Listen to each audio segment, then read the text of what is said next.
cierto, ni mucho menos, que este proceso de paz esté demorando lo que algunos dicen, que se haya hecho en un proceso, se haya convertido en un proceso ilimitado. Este proceso, deben ustedes saberlo, a fecha de hoy está en condiciones de concluirse siendo el segundo proceso de paz más rápido de cuantos ha habido en el mundo después de la Segunda Guerra Mundial. Con el objeto de hacer claridad de los acuerdos alcanzados entre las FARC y el Gobierno Nacional, se llevó a cabo el Foro Regional Conflicto, Paz y Reconciliación en el Sur Colombiano.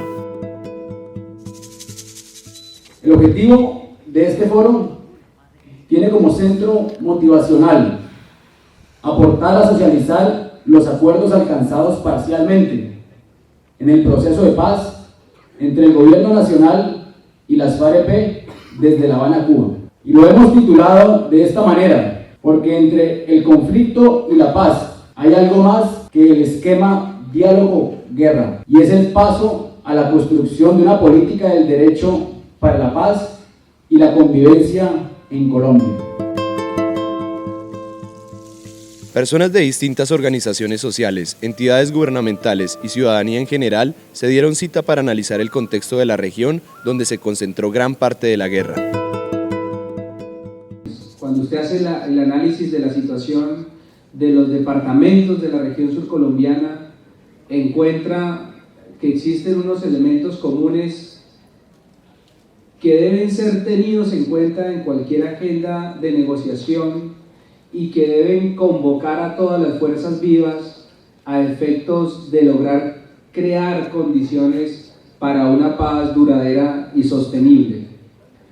La región surcolombiana es una región de más de 190 municipios. Es una región con más de 5 millones de habitantes que se encuentran en promedio en un 40% en pobreza.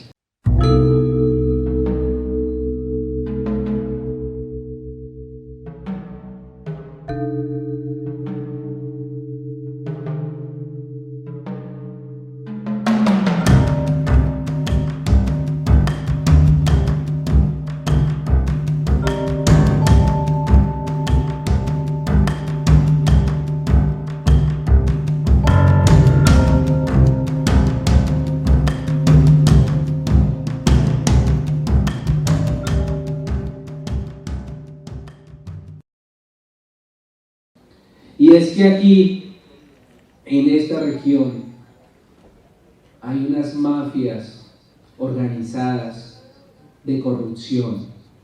La corrupción administrativa de las instituciones públicas, que están muy bien organizadas para apoderarse del poder administrativo, de las alcaldías, de las gobernaciones y de los consejos, son los responsables de tanta miseria, de tanta inequidad y de tanta pobreza. Y lo digo hoy porque estoy al cargo de una secretaría como la Secretaría de Gobierno, y cuando uno analiza la situación de lo que ha ocurrido en Neiva, la conclusión es la misma. Aquí lo que ha habido es una corrupción con una complicidad terrible de la misma sociedad. Y es por este panorama que se ve como prioritario que el Huila conozca algunos de los temas en los que hay más desinformación: reparación a las víctimas y dejación de armas.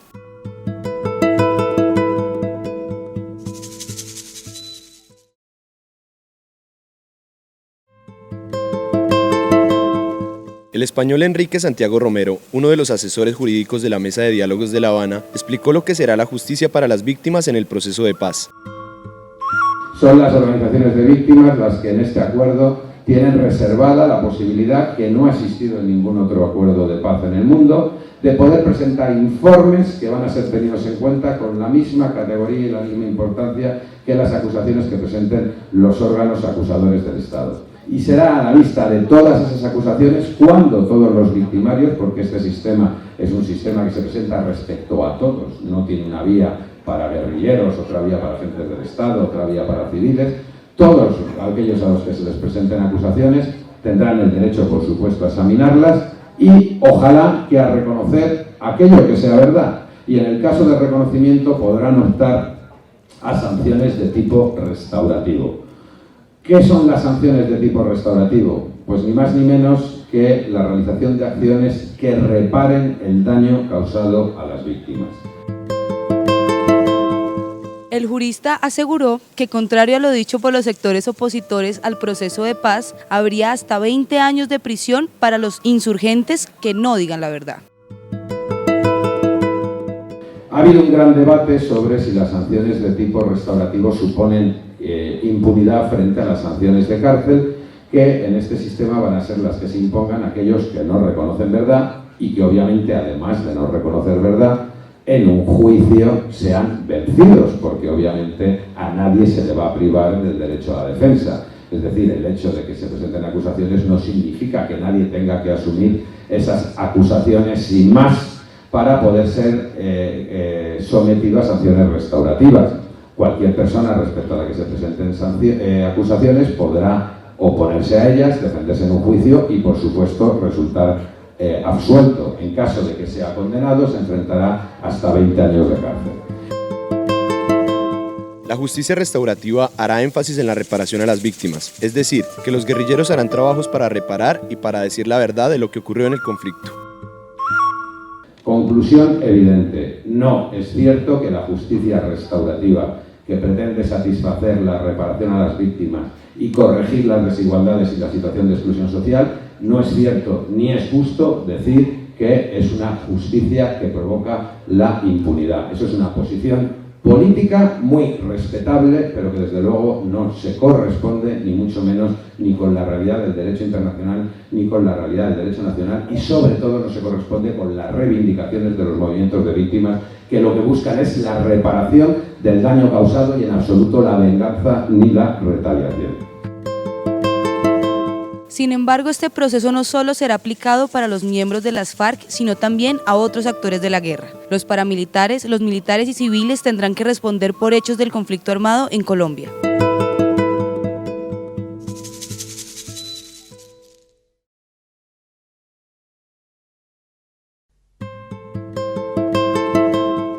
En este punto, se ha acordado que una vez las FARC dejen el ejercicio de la rebelión, habrán algunos elementos que deban cambiarse.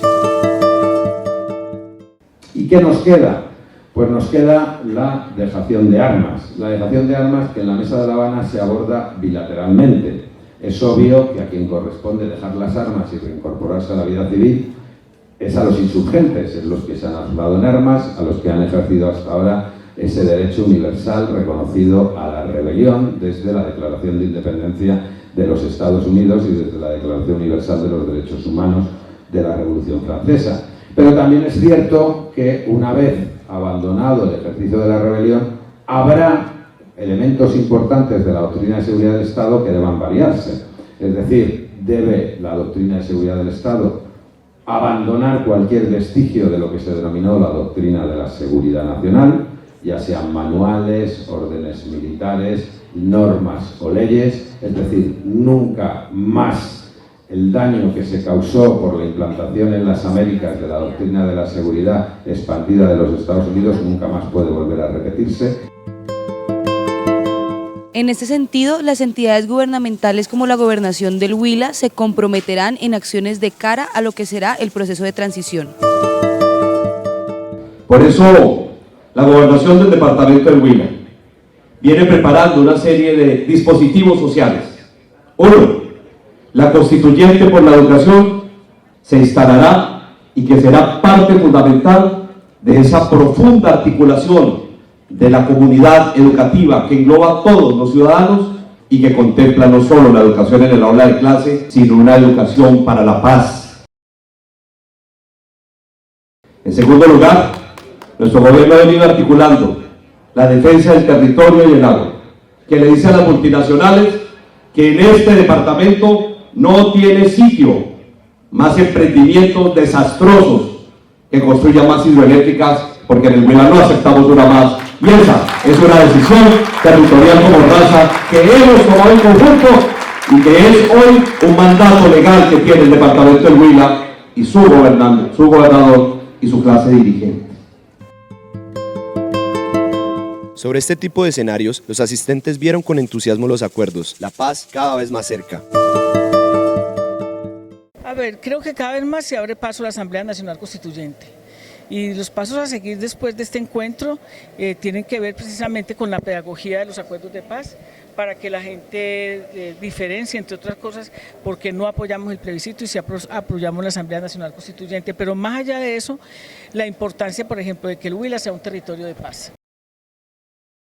No, que definitivamente la paz no tiene reversa y ya vamos nosotros hacia la paz, y es la paz con el territorio, entre los humanos, entre los ecosistemas, y es esto, y celebramos realmente esos espacios académicos donde pudimos conocer directamente desde La Habana, ¿cierto? Es decir, cuál es el mensaje que hay, cuáles son las estrategias para que realmente tengamos nosotros unos territorios donde podamos, los niños, nuestros niños se les pueda garantizar un futuro en este planeta. El conflicto, la cuestión de la guerra, digamos, pues ha sido por los actores de pronto, por los disparos y toda la cuestión, pero desde mi perspectiva yo considero de que esto ha tenido que ver de la misma falta de inversión social que el gobierno, la verdad, le ha faltado darle a los campesinos y a todo el pueblo colombiano. De hecho, por lo menos miramos las falencias en la parte de educación, en salud, donde no han invertido lo que tiene que invertirse. Entonces, parte de ahí es este mismo conflicto que tenemos. El departamento del Huila, por su posición geográfica, ha sido un departamento que desde su origen del conflicto y de las guerrillas en Colombia, pues ha fluido a nuestro departamento.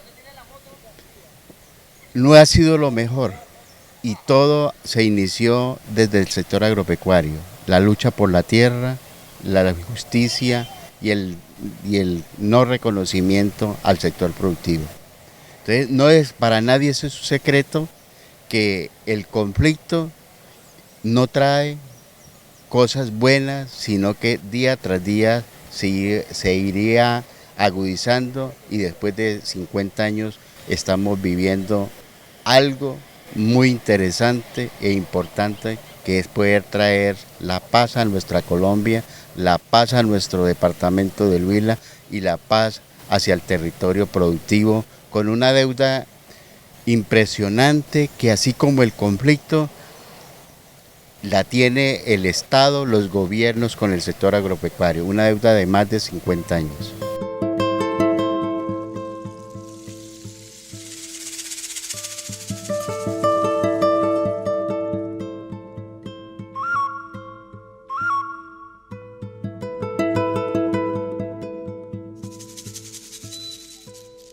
Nubes que reflejan el dolor que ha inundado mi raíz. Las veo y se dispersan como espuma en el oleaje eterno. ¡Qué fortuna, qué fortuna! La vida floreciendo, como danzando entre el azul revuelto. Desde mis ojos era ayer inalcanzable